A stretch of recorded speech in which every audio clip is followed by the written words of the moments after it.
2020, Central Americans were already coping with the effects of a global pandemic, with not one, but two consecutive hurricanes, Eta and Iota, impacted the region.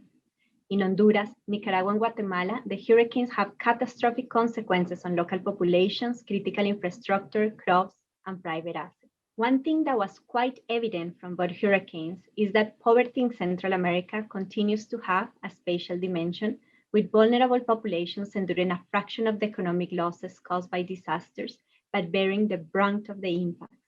For the World Bank, this means that efforts to reduce disaster risks and poverty go hand in hand. Our response to Honduras and Nicaragua included the preparation of 2 emergency recovery credits in record time. First, in Honduras, the preparation was particularly fast, with the bank team working closely with a fully dedicated government on the preparation of $150 million investment project to support response, reconstruction, and recovery needs.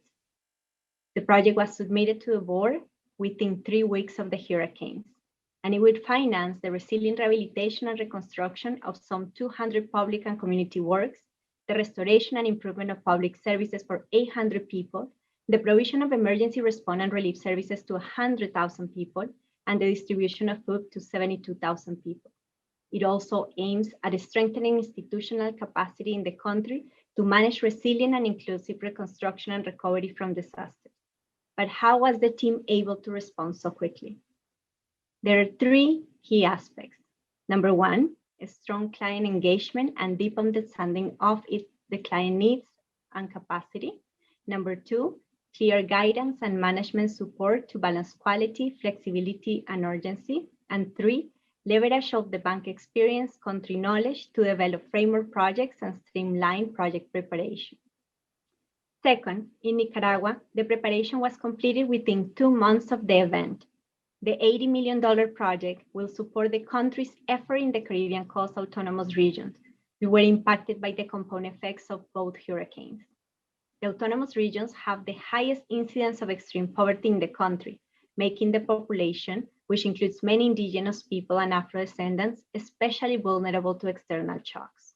The project will also finance the rehabilitation and resilience reconstruction of prioritized public and community infrastructure and housing, and the restoration of income of affected population in critical economic activities, with a focus on the small-scale fishery sector. In the case of Nicaragua, it's also worth mentioning the increased capacity of the government to conduct damage and loss assessments.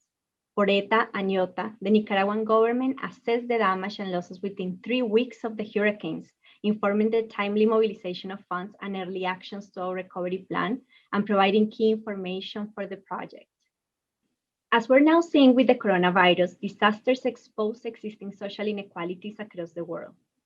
So how does disaster recovery look like in the face of a global pandemic? Here are our 4 takeaways. 1, while the World Bank is not designed to be the first line of humanitarian assistance, the mobilization of financial support and expertise is essential to rapid recovery, especially in this case when funds were mobilized soon after the disaster.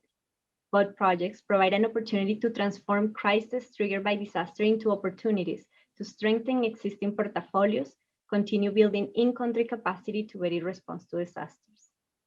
Number 2, a post-disaster reconstruction through the lenses of building back better has the potential to reduce the risk of future disasters and increase the adaptive capacity of critical sectors. Number 3, safe and sustainable development that integrates climate consideration, which has been proactively done in both projects, will promote productive and high value-added activities and potentially contribute to reducing inequality and poverty. And number 4, both projects are putting in place mechanisms and ingraining in the project design elements for an inclusive recovery and to ensure that no one is left behind.